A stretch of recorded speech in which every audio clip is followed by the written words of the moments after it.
러닝플러스 교육연구소는 세상 어디엔가 학교가 필요한 곳에 학교 건립을 꿈꿉니다. 함께 꿈을 실현해 가실 분들은 연락을 주시고 여러분들의 구독과 좋아요는 큰 힘이 됩니다. 감사합니다. 러닝플러스 교육연구소입니다. 이번 시간에는 자기결정성 학습 동기의 두 번째 시간으로 자기결정성 학습 동기의 유형들이 있는데 그 유형에 대해서 설명을 하고요. 여러분들의 자녀의 학습 동기가 어떤 유형에 속해 있는지 한번 생각해 보는 시간이 되었으면 좋겠습니다. 자, 기존의 동기라는 것이 이렇게 외적 동기, 내적 동기로 양분되어 있었어요. 네, 그렇게 사회적으로 인정을 하고 있었죠. 근데 대시와 라이언이라는 사람이 보니까 꼭 인간의 동기가 외적 동기에 의해서 행동한다. 뭐 내적 동기에 의해서 행동한다. 이렇게 보이지 않는 그런 동기들이 있더라는 거예요. 그래서 보니까 어떤 게 있었냐면 이렇게 나누어지더라는 거예요. 그래서 이것을 이제 자기결정성 동기의 유형이라고 얘기를 하는데 이렇게 유형이 나누어지는 이유가 뭐냐면 이 인간에게 스스로 선택할 수 있는 어떤 자율성이 얼마나 있는지에 따라서 자신의 행동을 조절하더라는 거예요. 동기들이 만들어진다는 건데 이 자율성이 이렇게 낮은 이 무동기에서부터 이렇게 이제 내적 동기로 자율성이 충족될 때 이렇게 변하더라는 것을 얘기를 하는 겁니다. 그래서 그 사이에 보니까 외적 동기에 의해서도 사람들이 어떤 행동을 하게 되어지는데 그 행동들의 그 조절을 보면 이렇게 외적 동기의 외적 조절에 의해서, 그러니까 외적 조절이라고 하는 것은 뭐 외부의 어떤 보상이나 칭찬 이런 것들에 의해서 어떤 자신의 행동을 조절하더라는 거예요. 동기들이 생기더라는 거예요. 또 이렇게 내사된 조절, 항연된 조절, 통합된 조절이라는 이런 자신의 행동을 조절하는 것이 이렇게 유형들이 생긴다는 거예요. 자, 그러면 이 유형들에 대해서 한번 살펴보도록 하겠습니다. 무동기에 대해서 먼저 살펴보도록 할게요. 무동기는 자신의 어떤 행동에 대해서 어떤 의지가 없는 상태를 얘기합니다. 그리고 무언가를 하고자 하는 어떤 의욕이라든지 어떤 의도 이런 것들이 없이 이제 행동을 한다는 거예요. 그래서 다른 사람 시키면 마지못해 행동을 하죠. 뭐 성의 없이 행동을 하는 모습을 보입니다.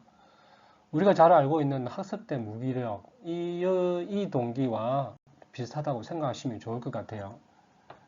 그리고 공부하는 이유에 대해서 이 무동기를 가진 사람들은 어떻게 생각하냐면 공부는 나에게 관심거리가 아닌 거예요. 이래서 공부를 아예 안 하는 거죠. 그리고 이게 성적에 대해서도 이제 크게 신경 쓰지 않는다 이런 생각을 가지고 있습니다. 외적 조절에 대해서 한번 살펴보도록 할게요. 외적 조절은 어떤 보상을 받기 위해서 그리고 처벌을 피하기 위해서 행동을 하는 거죠. 외부의 어떤 요구라든지 명령에 의해서 행동을 하게 되어집니다. 그리고 보상이나 처벌이 사라지면 동기도 함께 사라집니다. 그리고 외부에서 이렇게 시켜서 하는 거기 때문에 이렇게 수행을 할 때, 그러니까 그것을 시키는 대로 할 때 좀 성의 없게 하는, 그래서 낮은 수행의 수준을 보인다는 거죠. 공부하는 이유에 대해서 이 유형의 사람들은 학생들은 부모님이 시켜서 하는 거고 그리고 이제 부모님께 혼나지 않기 위해서 공부를 한다라고 얘기를 하죠. 보상과 처벌이 있게 되면 공부를 하는 거 억지로 하는 거죠. 그러니까 하는 수 없이 하는 것을 이제 얘기를 합니다.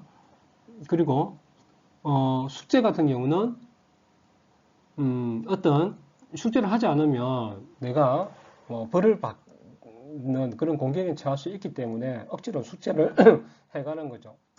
이 유행의 사람들은 교사라든지 부모들, 이 사람들의 어떤 권위자들, 이 사람들이 가지고 있는 어떤 권위를 가지고 얘기를 할 때에만 행동으로 옮기는 그런 특성을 보입니다. 내사된 조절에 대해서 살펴볼 건데, 내사된이라는 말이 이제 영어로 introjection이라는 것인데, 이것은 이제 흡수되는 이런 뜻이거든요. 그래서 어떤 것이 흡수되는지 한번 좀 생각해 보시기 바랍니다. 이 유형의 특성들을 보면 죄의식이나 수치심을 피하기 위해서 이 행동을 한다라는 거예요. 그 죄의식이라고 죄책감을 느끼지 않기 위해서 행동을 한다는 거죠. 그리고 이제 자신이나 다른 사람들의 어떤 인정을 받기 위해서 이 행동을 할 때가 많이 있습니다. 그리고 비판을 피하기 위해서 행동을 하는데, 뭐, 이렇게 부모님께 야단 맞는 것을 피하기 위해서 공부를 한다든지 이런 것을 얘기를 하는 거예요. 그리고 이제 성적을 잘 받지 않으면 이 아이들이 공부하는 이유가, 자기 자신이 이제 창피하다는 거죠. 예, 수치심을 피하기 위해서 공부를 한다라는 거예요. 그리고 이제 그 숙제를 잘 해가야만 선생님이 나를 좋은 사람으로 생각할 거야라고 해서 숙제를 해가고, 공부하는 것도 마찬가지죠. 내가 공부를 잘 하게 되면, 열심히 하게 되면 부모님께서 나를 좋은 이제 자녀라고 생각할 거다라고 생각을 한다라는 겁니다. 자, 이렇게 해서 이렇게 내사된 조절의 유형이 이런 식으로 나타난다는 겁니다. 확인된 조절에 대해서 살펴보면, 확인된 조절부터는 이제 스스로 공부를 하는, 행동을 하는 그런 부분들이 조금 나옵니다. 왜냐하면 이제 개인의 어떤 행동이 목표가 있을 거잖아요. 그렇죠? 그 목표하고 가치를 동시에 가지게 되어지는, 그러니까 인식하는 그런 상태입니다.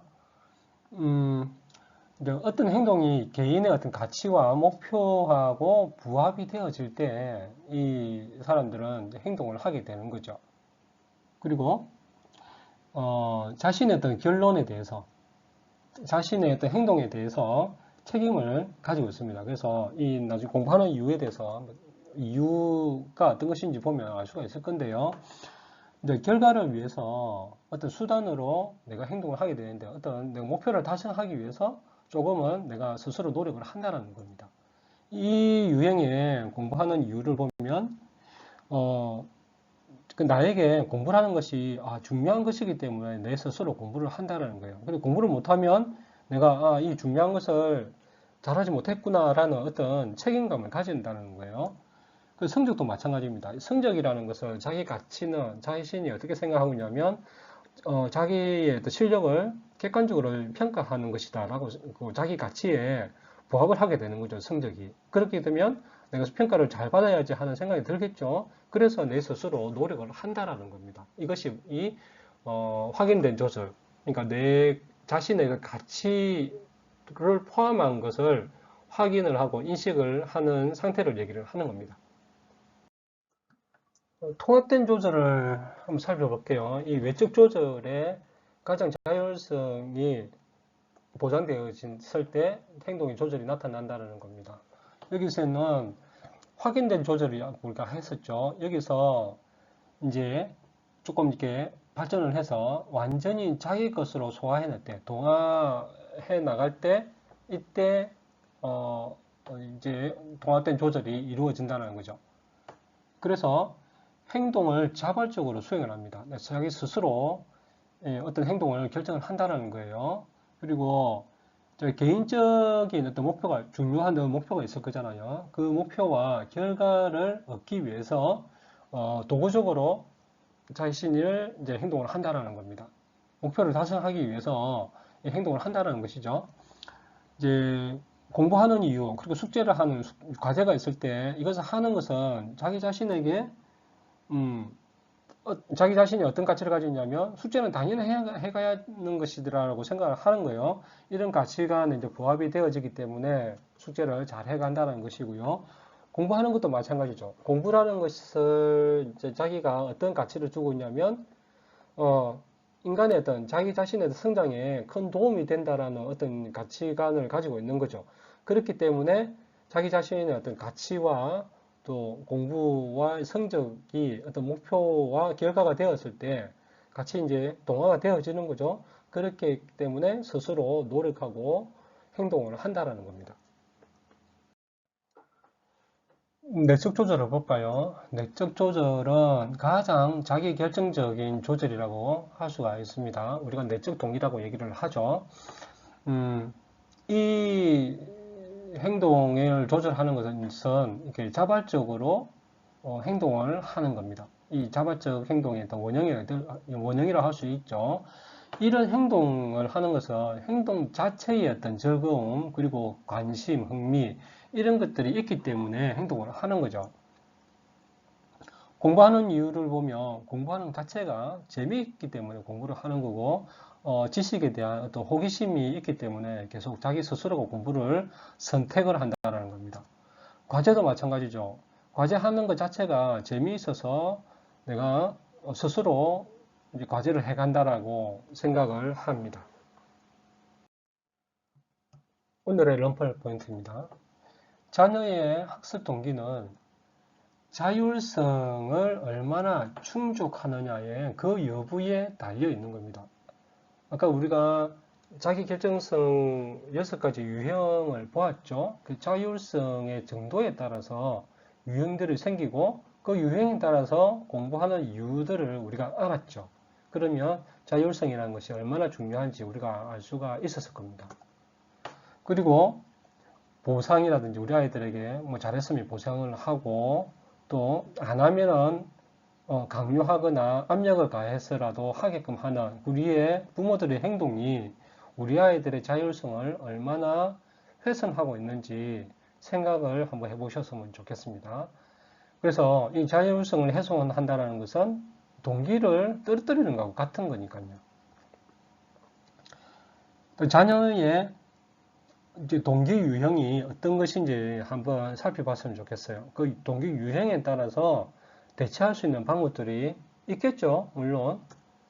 그래서 이러한 대체 방법들, 앞으로 우리 아이들이 자기 결정성을 향상하기 위해서 부모들이 어떻게 해야 되는지에 대한 부분은 자기 결정성 동기 3번째 시간에서 해결할 수 있도록 하겠습니다.